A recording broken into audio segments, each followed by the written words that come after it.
What is up, fellas? The Goob here.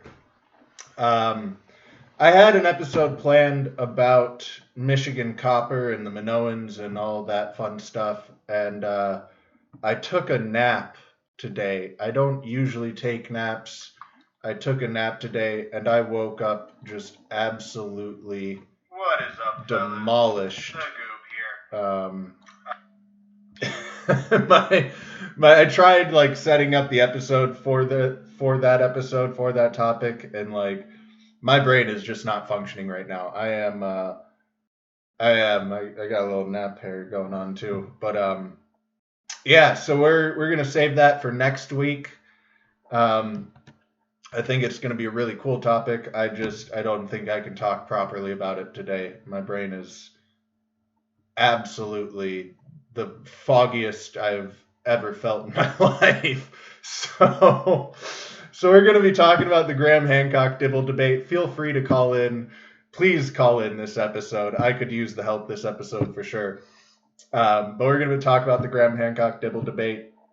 Who won? I think the general consensus online is that Hancock won, but I have encountered a surprising number of people who think that Dibble won, and that's quite frustrating to me. And the reason that the when I start talking to them and like digging at it a little bit, they all seem to have the same reason for thinking Dibble won, which is just his confidence. He said things very confidently. He goes, "Oh, we know this." So because there was one guy going, "Oh, yeah, no, we know this. Okay, you're stupid. We know this stuff, right?" That was enough to convince some people. So I'll try and dig into some of the arguments that were made, and I very obviously think Hancock won. I thought Dibble was an absolute clown. I thought he did more damage to archaeology in that very long interview, but in that short interview than anything else. Uh, really, than anything else could. It was pretty bad. Um, Mr. Galunas, I sent you a message on Discord. I meant to ask you last week. I shouted out someone else. My brain. I knew I was saying the wrong name, but my brain wasn't. Brain fart. Couldn't come up with the name Galunas at the time. So I know your buddy is a glass blower, and I talked a little bit about the Lycurgus Cup in a previous episode. And I know nothing of glass blowing. I could not look at this and actually tell you how impressive it is. To me, this looks ridiculously impressive. Like when I look at all of the images of this cup, I see no seams in the glass. It seems perfectly all like I said, I see no seams. The detail is exquisite. It looks just absolutely perfect to me, and it seems like a level of perfection and difficulty that, to my ignorant assumptions would kind of be that not a whole lot of people even today would necessarily be capable of this. But I don't know that for any certainty whatsoever, and I would love to know if I am at all correct in those thoughts. I would love to get his thoughts on the Lycurgus Cup. Just how impressive is that thing? And I'm not even so much talking about the color changing aspects, but the actual glass workmanship. Um, yeah, if he would call in one week and share his thoughts on it, that would be very cool, I think. Um, Also, in just general updates, Mr. Wandering Wolf Mike is going to be coming on the show May 5th, and we're going to be talking more about this hidden history of America. I'm really enjoying this topic of the Americas. The more I dig into it, for a long time, for like years now, I've kind of had like this gut feeling that the Mormons and Quetzalcoatl and the Americas are like really big pieces of the puzzle in our world history that if we were able to figure those out, I think it would make a lot of other things make a lot more sense.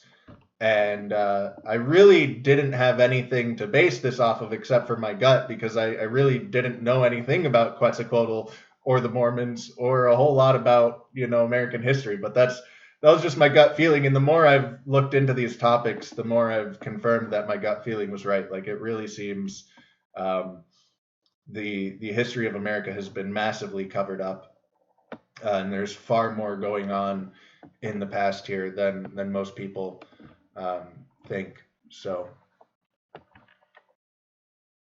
anyways, let's get into one quick thing about the Brewer Cave. I left a lot of details out about the Brewer Cave, but one of the ones that I thought was important was that Brewer himself admitted to making fake artifacts.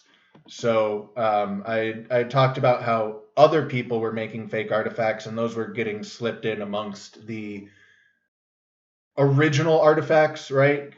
Because were the originals even real or fake? But the original group of artifacts claiming to be found by these gentlemen in the Brewer Cave, Michigan relics, etc., these examples, other people were creating forgeries.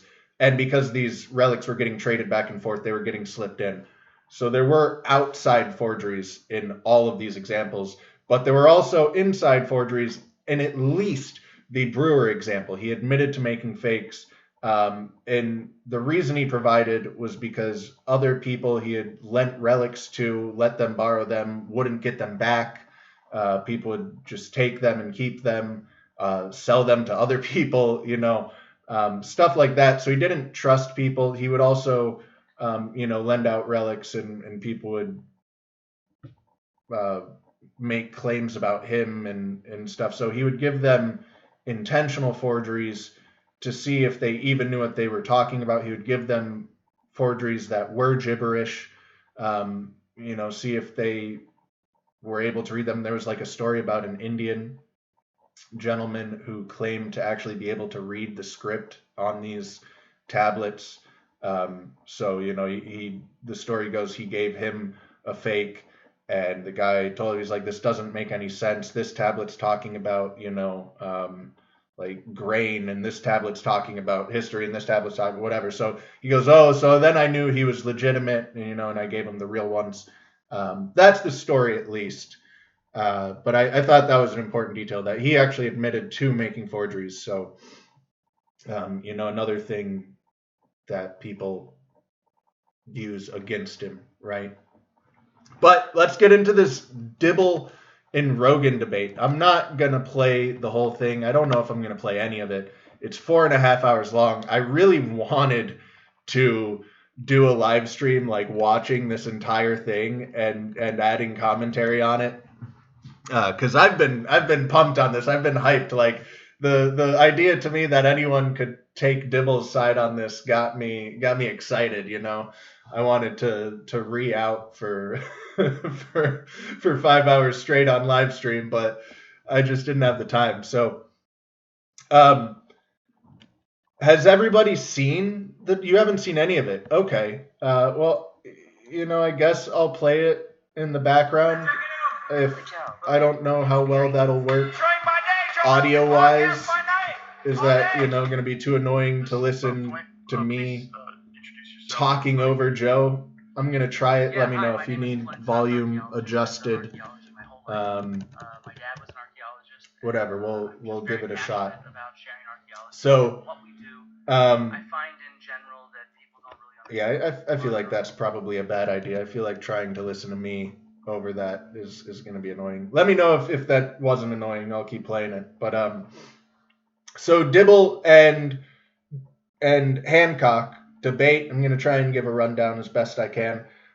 Dibble comes in already mischaracterizing Hancock. One of the first things he says, like in his introduction statement, is that he accuses Hancock of ignoring all of the evidence for Stone Age civilizations, which is something Hancock's never done. Hancock has never tried to deny the existence of Stone Age civilizations. He's never ignored the evidence. And that's like a big part of Dibble's opening statement. Another part of Dibble's opening statement is that we know, yeah, he looks ridiculous. That's what most of the comments are about. If you read the comments, they're pretty fun on YouTube. He looks like he looks like he was trying to look like a joke. And then I wish I had like a timestamp of this. I don't, and it would be very hard to find it. But there's times where he just goes into this unbelievably obnoxious, whiny Jew voice. I'm just like, no, Joe, no, and he's just so unbelievably condescending and fucking. It's like makes me want to punch the guy through the screen. But yeah, Indiana Jews is what he looks like. So yeah, right off the bat, he's mischaracterizing Hancock, and he is making the claim that we absolutely know for certain that even looking for these things that Hancock claim is stupid, because we know they couldn't possibly exist.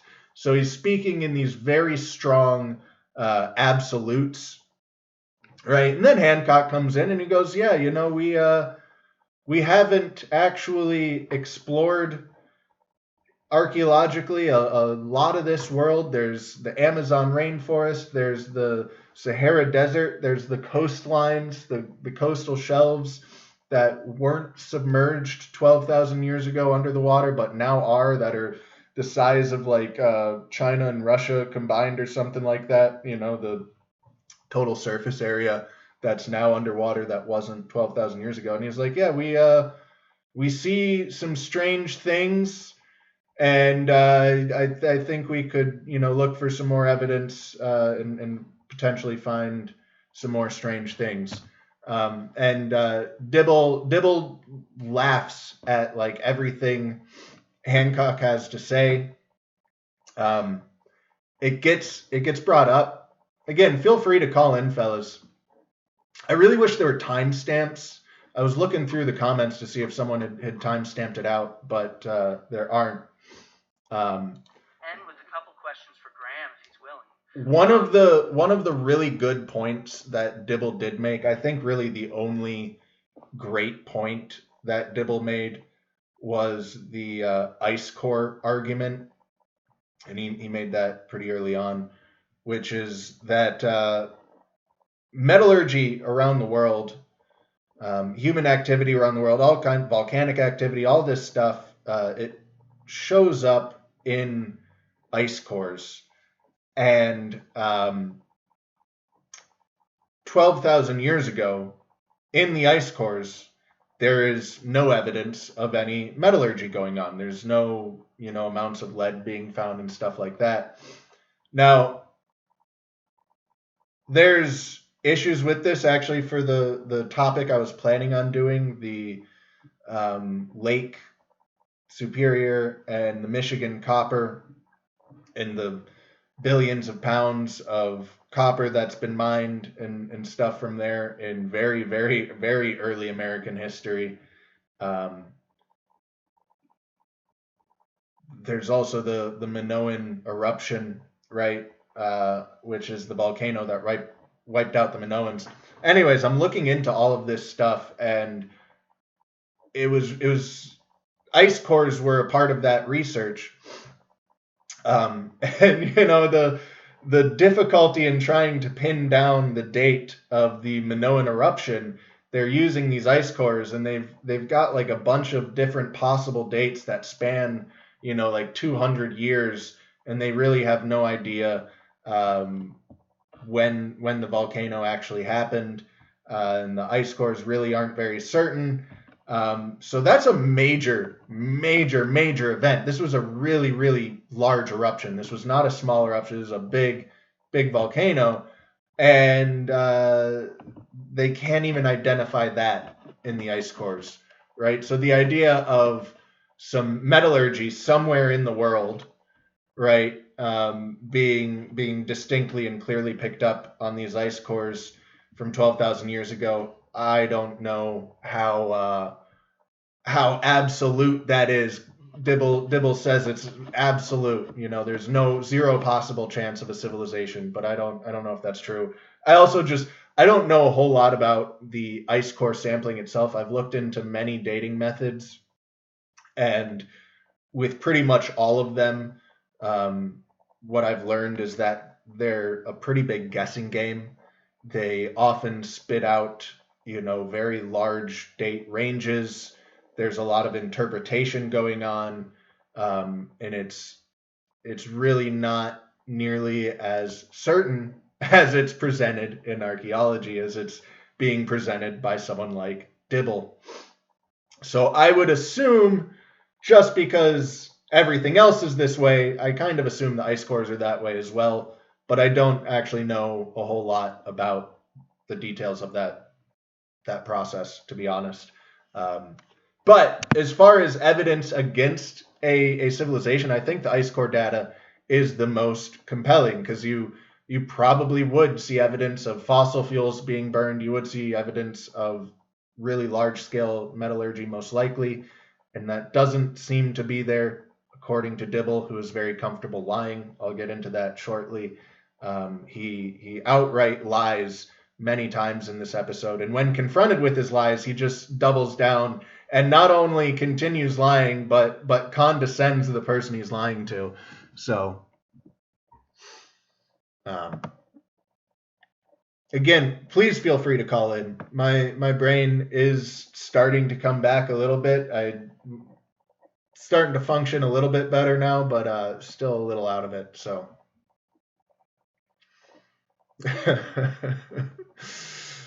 These are good comments. You guys are.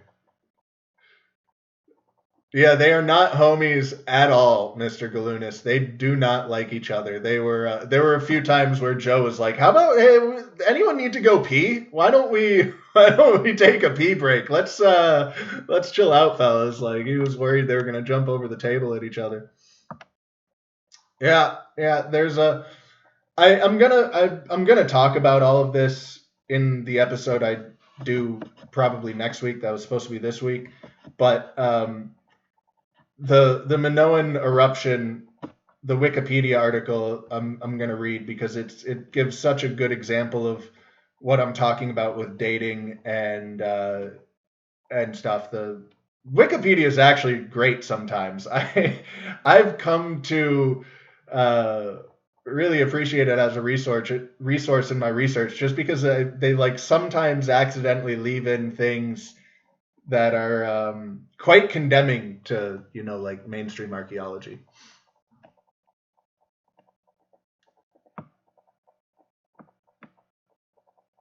Oh, very cool. Yeah, I would love to hear that.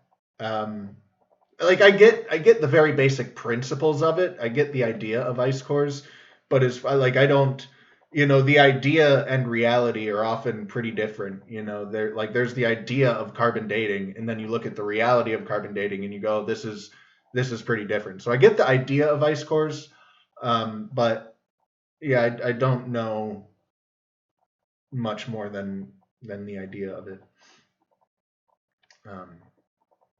No, so they prove more than freezing and melting, because there's particulates in the air, right? So like you get pollen in the air, so you can look at the pollen and then make judgments based on that. You get, from man-made stuff, like you get particulates from fossil fuels being burnt, all the car exhaust and stuff that goes into the ice cores, that settles on the ice and is trapped in there. With metallurgy, you get lead being deposited. So it's more than just freezing and melting. You do get some details, but how much do those details truly tell you? Because you're looking at trying to get information about other parts of the world. You don't know what the wind is like. You don't know what the weather. You don't know what stuff is really going on. So I think they act like they can get a lot more information from it than they actually can. They make a lot of guesses, and then they state them as certainties, and then more information gets built upon that. And that's really the whole house of cards that is archaeology. Like, it's so flimsy what so much of this stuff is based on. And when you've actually looked into this stuff like I have, and you know just how flimsy so much of it is, and I don't know for certain how flimsy the ice cores are, like I was saying, but I have looked into so many other methods, and I do know how flimsy they are. And I do know how archaeology works, the methods they use for dating. The association method is one of the main methods used, which, you know what, I was going to save it for next week, but screw it. Or do I even have it up still? I had pulled up a Wikipedia article. I don't even have it up anymore. So, but it was about the Minoan eruption, and it talks about the methods that archaeologists use, and it really, like, it laid out kind of just how ridiculous it is. We go, so archaeologists find something, you know, let's say a piece of pottery, and then they date it using whatever method, carbon-14, okay, which unreliable, okay, but they get a date, they assign a date to that pottery, and then they go in other places and they find other pottery that may or may not look similar, and they go, okay, well, this kind of looks like this, so this must be from the same date. And then they go, okay, well, this pottery was found in the third stratigraphic layer over here. That means that everything found in that third stratigraphic layer is of this same date as that pottery over there. And then they build more and more just assumptions upon this, and like it's so many layers of just, let's assign this firm data point to this thing that not only we don't have a firm data point for it itself, but it might be 14 layers removed from the initial firm data point, and that initial firm data point really isn't very firm either. So that's kind of how archaeology works in a nutshell.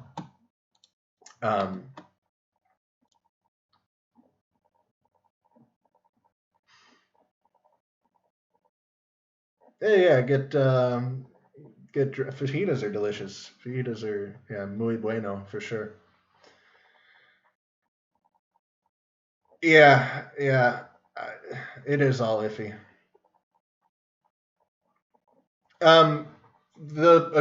My limited understanding, the determining a year is from the freezing and melting, so you get distinct layers in the ice, and you can go, okay, so this is, and I don't think it's necessarily as clear as tree rings, because like tree rings, you do truly seem to get, with a few very small exceptions, one ring per year, and that's pretty damn reliable. And so you actually can like measure things with tree rings, and by the width of the rings, you can judge some things about the environment that year.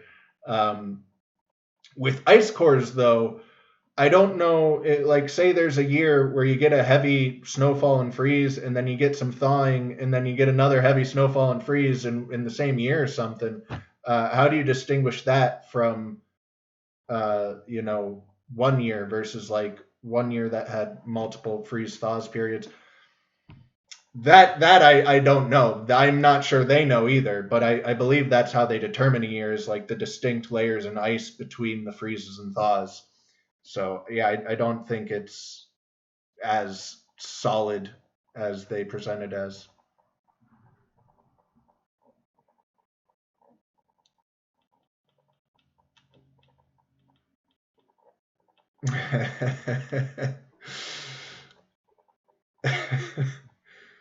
You get 2 rings per year? Oh, okay, but right. So are you saying the light and the dark are 2 distinct rings? I think, at least mentally, how I'm classifying it is like that's one set of rings. So because you're always alternating light dark, right? So I guess if you count the light and the dark as individual rings, yeah, 2 rings per year. But that's, in my mind, that's 1 ring.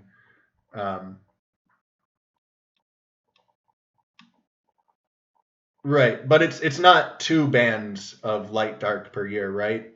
Is what you're saying. Anyways, yeah, okay, yeah. So I call that one ring. I guess technically it is 2. So Dibble and Graham,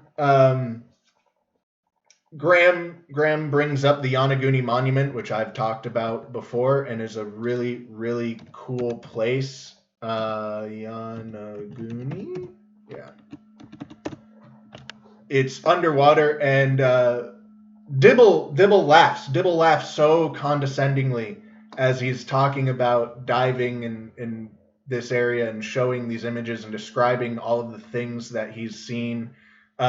They draw the comparison. They pulled up the exact same image from Quora that I pulled up. These images from Peru. And he goes, look, that looks rather similar to the Yonaguni Monument, doesn't it? And Dibble, in his condescending, whiny Jew voice, is going, no, it doesn't look similar. No, I don't see any similarities, you dumbass. So, that's kind of how the whole debate was going. I thought it looks, that's a rather interesting non-man-made feature. And then if I can find, he was showing some other features that are nearby the Yonaguni Monument, because he says these features span like a couple miles up and down this coast. I think it's actually in the Quora link, if I'm recalling correctly. Let me come back. There it is. Come over here and scroll down. I think the images are in here. Oh, can I not? No, there we go. Yeah, they fade out and they get real foggy. But here, this image right here, this is a little bit further down from Yonaguni in the same coast though. And this is the bedrock. And you have these pillars here. There's a pillar there, a pillar here, pillar here, pillar here. It's a really washed out image because I'm not logged into Quora. But and then you have this central upright pillar and this circle going around it with channels in between all the pillars. And yeah, Dibble's going, yeah, no, that nothing about that looks man-made. I don't see anything to suggest that might be man-made. It looks totally natural to me. And he's laughing condescendingly the entire time while doing this, just going, yeah, no, you're an idiot for even thinking that might be man-made.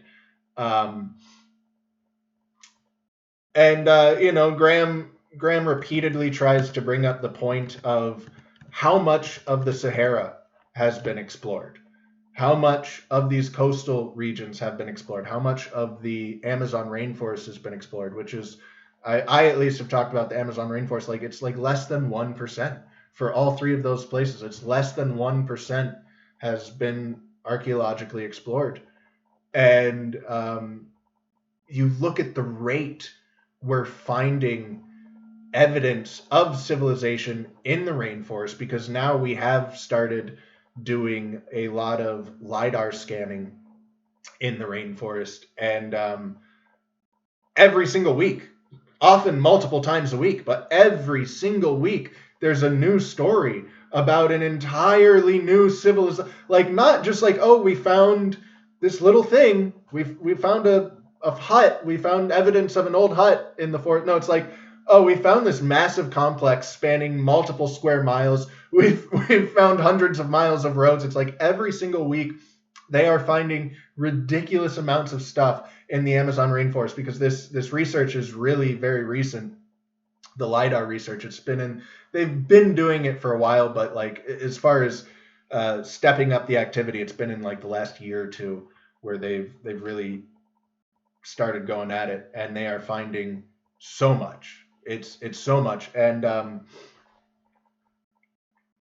all of this is completely dismissed, but Dibble dodges and dodges and dodges the question. Hancock keeps asking him, how much of these areas have been explored? Because you keep making the claim that there is 0 point in continuing to look for a lost civilization. We know for certain that it's not out there. There's 0 point in looking.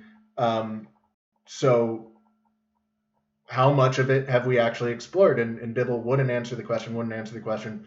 The answer is less than 1% is what we've actually explored. So it doesn't seem so pointless to me to look for more evidence. And I'll spoil a little bit of next week's episode because it's related. But you get this is the Newberry tablet. This is an object found in Michigan, which has some symbols which seem to be similar to Linear A, which is an ancient Greek ish, it's whatever, the Phoenician, Greek, Minoan, whatever. It's one of those old languages. And it, like everything else, gets dismissed. Well, those people couldn't have been in the Americas, so it gets absolutely dismissed and ignored. There's all of the other examples I've gone over there. There's the Newberry tablets, not the Newberry tablet, the New Grange? Whatever, I mentioned them last week. The Newark Holy Relics, the Newark Holy Relics that I mentioned last week. And when the guy who found them first came out about them, the reaction was a bunch of archaeologists, without seeing any evidence of them, just seeing the claims that there was this Hebrew script found in the Americas, they go, no, you're wrong. We're discrediting this. This didn't happen. These are frauds. This is fake. Then they got their hands on some sketches of these writings, and they again go, you're wrong. You're an idiot. These are obvious forgeries. The letters are wrong. You've made so many errors in the writing. The wrong words here. The wrong. It's like you almost kind of know what you're doing, but you're obviously a dumb amateur who doesn't know the language, and this is a crude attempt at a forgery. Then they got their hands on the actual relics, and they went, oh, the guy who did the sketches obviously didn't know what he was doing. He doesn't know the language, but whoever made these tablets sure does. These do give a coherent message. This is Hebrew writing. And so they had gone so hard on the drawings that they were kind of forced to admit that, that guy is an idiot. He obviously couldn't have faked this. So someone else faked it and then buried it in the ground. And then this guy just happened to stumble upon it. And it's still a hoax. So we're still dismissing it. So stuff like that happens so much. These objects get found and they're completely written off. They're completely dismissed. They're not entered into the record. So, even the claim of we've done all of this archaeological research and we've never found any proof to suggest this lost civilization exists. That's not true. Any evidence that goes against the narrative just gets erased. And that was another thing that Dibble was claiming. He's going, we're archaeologists. All we want to do is rewrite history. That's our entire goal. Every archaeologist wants to rewrite history. Every archaeologist wants to find new information. They want to find. It goes, none of us would ever gatekeep information. None of us would ever suppress, a discovery. That's the best thing in the world, right? It's the whole point of archaeology. And then Hancock absolutely destroys them with several examples of archaeologists doing exactly that, suppressing information, and specifically doing what I just described, which is before they even see the evidence, they just hear the claim, and they don't. It's not just one archaeologist. There's entire committees formed. People, they get petitions going amongst the archaeological community of a bunch of archaeologists that haven't even seen evidence of the claims. They've just seen the claims, and they all signed this petition going, get this dumb fuck out of here. Kick him out of the archaeological community. This guy's a charlatan. So that's what happens every time in reality. But according to Dibble, that's insane. You're insane if you believe that.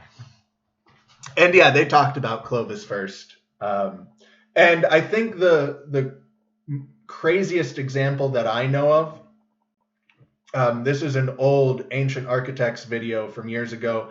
I'm probably going to get some of the details wrong because this is a very long time ago that I watched this. But there was this Egyptologist back in like the 50s, maybe. I don't know. This was maybe even before that. This was a while ago. Could have even been like the 1850s. But he discovered this tomb, and he discovered this alabaster coffin, this golden alabaster coffin, not like gold metal, but a gold colored alabaster coffin. And sarcophagus, right? We're talking Egypt here. And sarcophagi aren't typically made from alabaster. And this sarcophagus, I really want to say coffin for some reason. This sarcophagus had a different design to it also. It had a sliding door on one end of it. So rather than the top opening, one end of it, the door slid into place and then locked into place. And so he found this coffin, he found this sarcophagus, he found this tomb, and he pulled it out, and I think the sarcophagus ended up getting lost in the Nile River. It like fell off a boat and got lost in the Nile River. And then because he was claiming to have found this different style of sarcophagus out of a different material than they're used to finding, he had his entire reputation destroyed, his career destroyed. He lost everything to the point that he ended up drowning himself in the Nile River and committing suicide because they came after him so hard over those claims, over finding a sarcophagus that was a little bit different than the others. Okay, and then losing the physical proof. Turns out after his death, they found another matching sarcophagus. Or maybe they pulled it up from the Nile River later. I don't remember which one, but he was vindicated in the end. But that is just how aggressive and vicious these archaeologists can be to each other, is that this dude found a slightly different style of sarcophagus and they drove him to suicide. They destroyed his career. They destroyed his reputation and drove him to suicide. So, yeah, this stuff is not like an exception. It is the absolute rule. That is absolutely the rule of archaeology.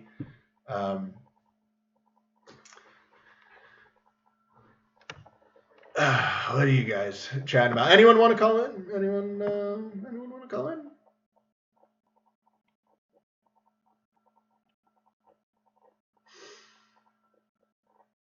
Ice Car Norwegian Metal. Yeah.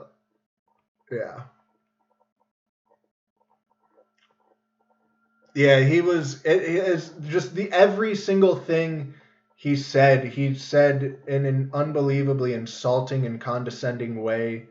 And he maintained his certainties. He maintained his lies. You know, when confronted, he just kept doubling down on his lies. Let me relaunch this Zoom meeting here. I really did. I really was wanting to make a 5-hour live stream where I did watch the entire thing and comment on it and just spurg out the entire time. But I just didn't have 5 hours. I had too much shit going on this week and didn't have 5 hours to sit in front of a computer being a retard. So this will have to suffice. This will have to scratch that itch. Let me repost this link. So if anyone, because the Slav, you know, I would be interested in hearing what you've got to say about Ice Cores and Mr. Galunas. You know, if you've got anything to share, that'd be cool. Or anyone is welcome to call in.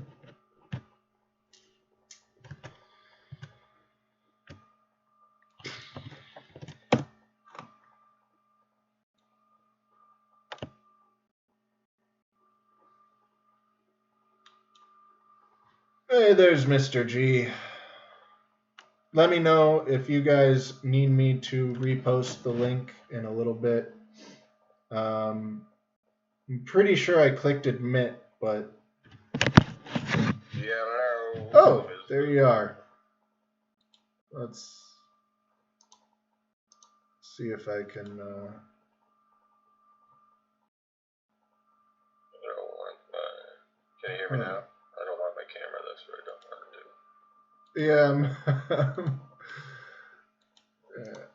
I want... there we go. I can't see nothing. Okay, well, you are on. We can hear you. Don't be recording this because the man knows what I'm doing. And, yeah, maybe. Okay, so how you doing today? Doing great. How are you, Mr. G? Can't complain. I'm whittling here, and I got freaking... I got wood shavings all over the place and a couple knives on the floor.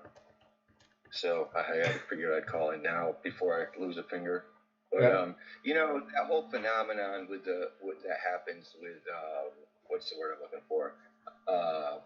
It feels like what you were talking about with like the dude doesn't even take him seriously. You saying? Not at all. Not at all.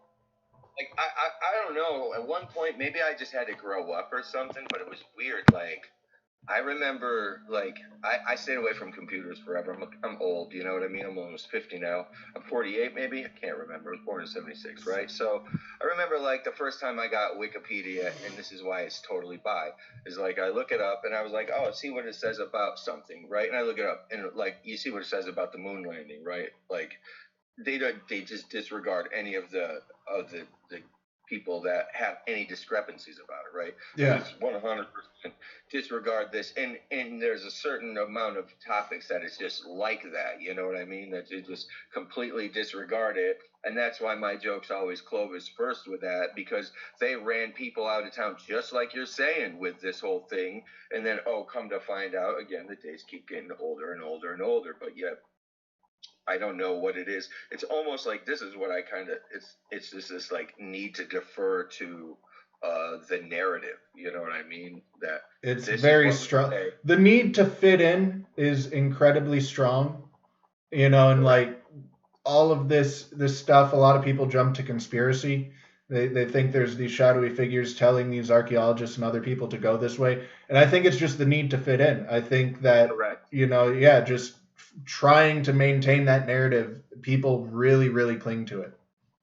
Right. Everybody else that in my group says that's what we say. This person's crazy for thinking otherwise. Yeah. And I was shocked by that with certain things. It's just like, it startled me. And even in this case, like, well, if you're that smart, discount the guy's claims. You like engage with what he's saying. Yeah, answer his questions. Why can't you answer his question? Yeah. Right, you're that much smarter. Look at if the guy. Listen, I get it. If the guy is clearly insane by definition, doesn't know today is Sunday.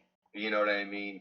You didn't know he had lunch. Right, but he was fully rational. There was nothing that Graham said that wasn't entirely rational. So you just think he's out in left field. Then you should be able to facts and reason and logic your way out of the whole thing. And you should just, I don't know, it is so elitist with that whole, like, just not even engaging with it seriously. That's why people think it's a conspiracy. Yeah. It's that attitude, it's like, somebody must be telling them. And I don't know, man. Dibble actually did make a good point, and I've made this point before, and it's one of the few things that makes me almost feel sympathetic for archaeologists is that, when they were talking about Clovis and Hancock's pulling up all of the recent examples of Clovis being debunked, right? Because this idea supposedly was debunked in the 90s, but it's still, you'll find articles, in a month that are coming out talking about Clovis being debunked. And Dibble makes the point that we don't write the headlines. Archaeologists don't write the headlines. And that's very true. And so they generally aren't the ones presenting to the public this case of absoluteness and certainty. They're doing their research, and then other people are writing the headlines. But this is also a two-way street. Later on in the argument, and I forget what exactly it was about, but Graham asks Dibble how he knows something, and he's like, "'Cause I read it, Graham." Exactly. And Right. so it's a two-way street. So these things get presented in the media as these certainties, and then archaeologists read these things, and then they take them as certainties, and so it's this two-way street. So they may not be writing it that way and presenting it that way, but it's also getting presented to them that way, and then they absorb it that way, right? So it's a lot of these certainties, a lot of these things that we know are things that have been debunked, and they're just things that keep getting repeated as Right. fact. And it's archaeology is a mess.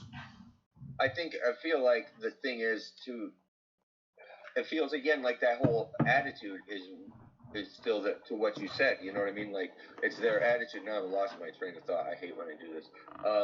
But like you said, what did you just say? Just real quick again.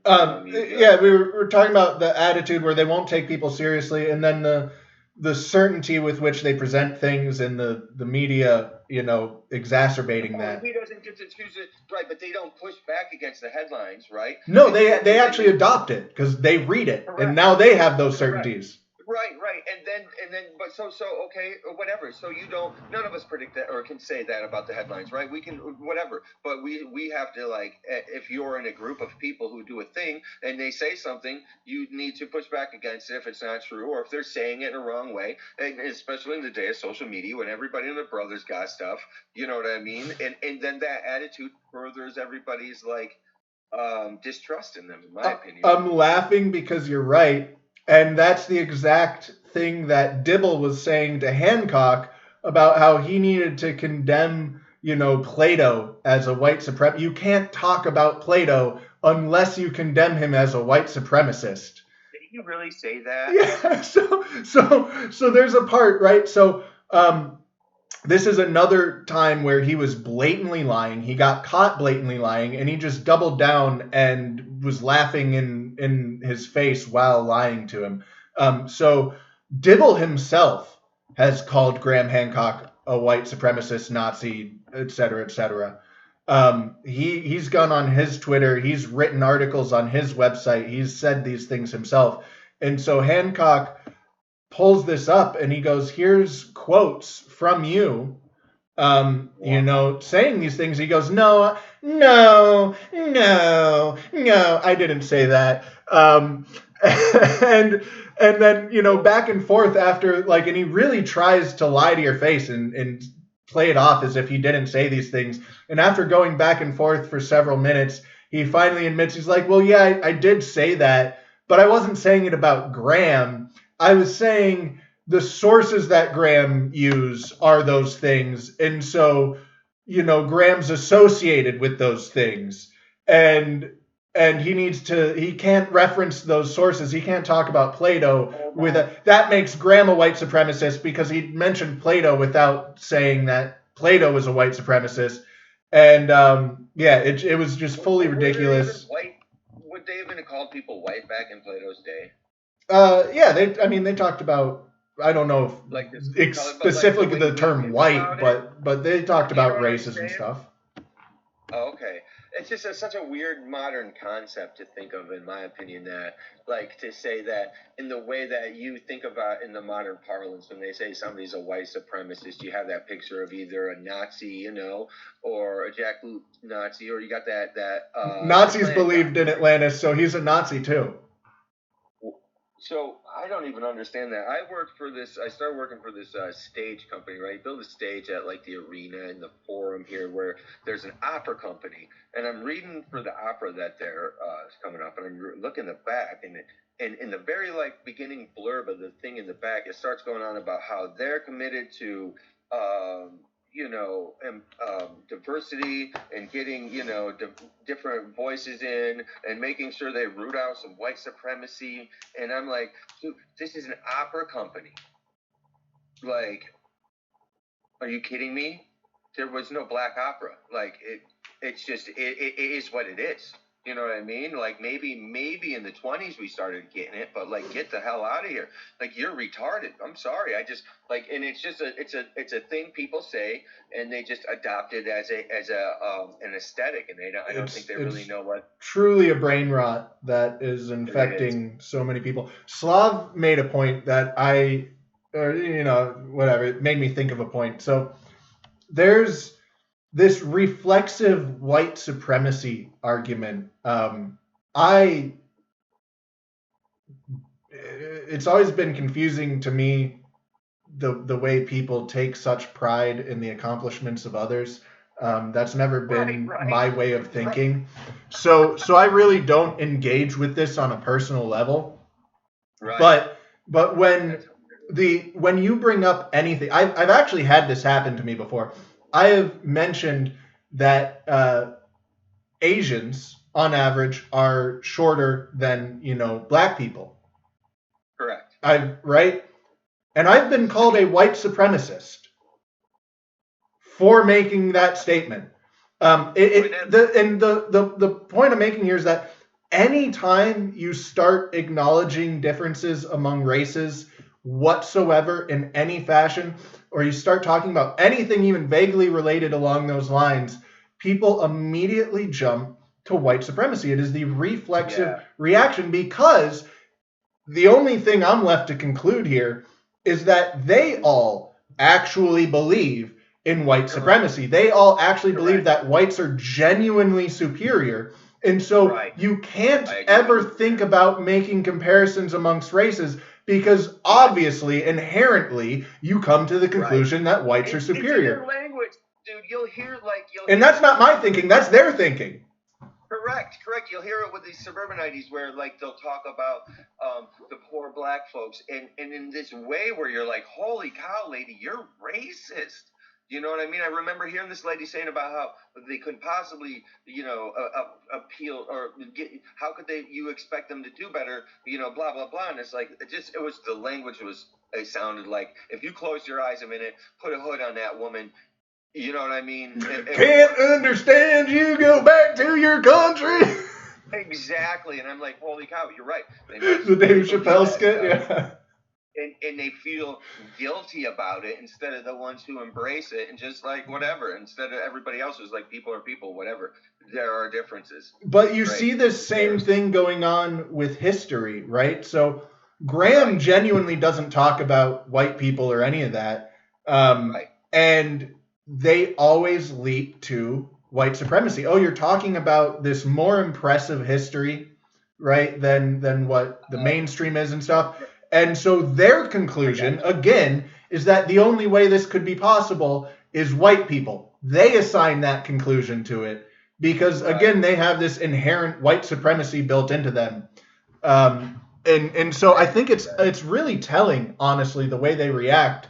And why are they so against this idea? Why are they all projecting this idea? It makes me wonder if there's truth to the idea, actually. Like, it's something that if they weren't constantly shrieking it, I wouldn't even be thinking it. But because they're constantly shrieking it, I go, hey, maybe there was this advanced white civilization that they're covering up, because why else are they constantly, bringing it up? And I think that's the thing too, like when you realize, oh, okay, they've been lying to me about this thing, then you have that like, oh, they're lying to me about everything, and then it's like, what do I believe? And usually what happens to somebody is they go, they were lying to me about this, they turn 180 degrees and they go that way.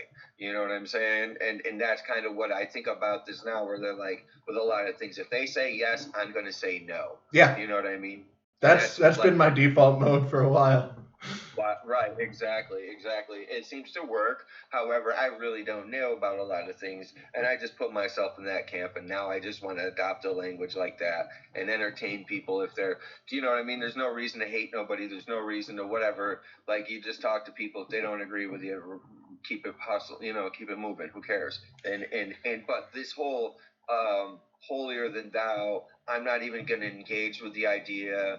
how dare you? And then this whole applying modern standards to history. Again, I think the idea as we think of it, white supremacy, didn't exist before. Maybe in the 1930s, you know, but beyond that, I don't know. Did it really exist? Okay, maybe, you know, it could go a little further back, but like, it didn't exist in Plato's time. You know what I mean?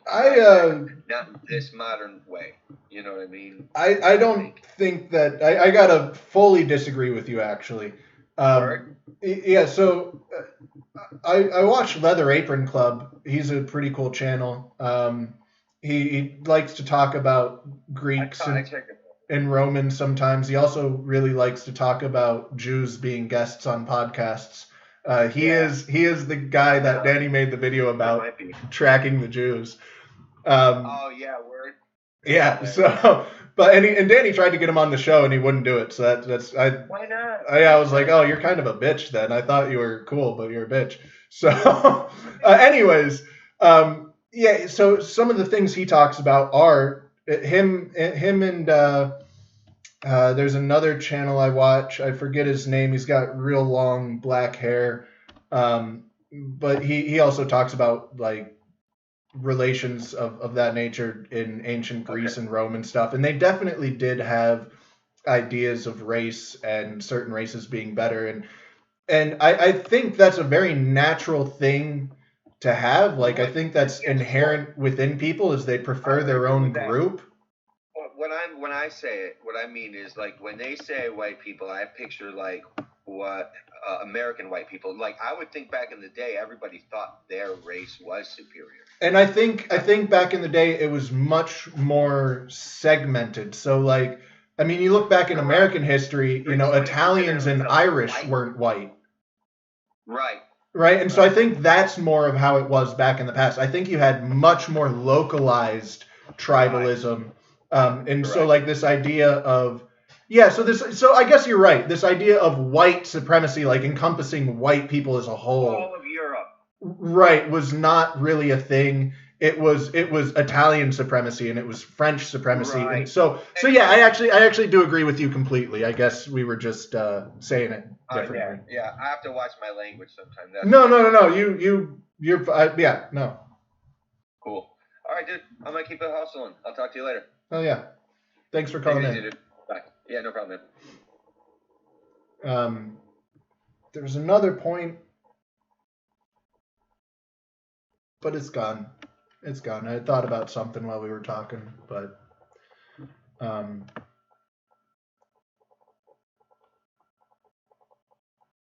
yeah, the white supremacy part was really, it was around the 2 hour mark.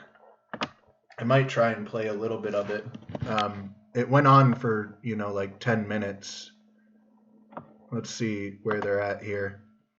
And you really got to see just like figure out exactly whether the magnetometry was accurate or not. How much of a scumbag this guy is. And that's always what you do when you do remote sensing, whether it's remote sensing. Skip ahead a couple minutes. Force white supremacist ideas. Yeah, here we go. So let me go back a few seconds. Let me try and find this. Give me a. Was, European, and that was responsible for these monuments in indigenous places. Yeah. All right. I think they're talking about it right here. So I'm just gonna try and get to a good starting spot with my slow computer. But yeah, the only thing Dibble had going for him was he spoke very confidently. Yeah, sure. So and the reason is because for a long time Atlantis was. And that's really all he had. He had nothing else going for him. For claiming land in the New World. And so what this idea of Atlantis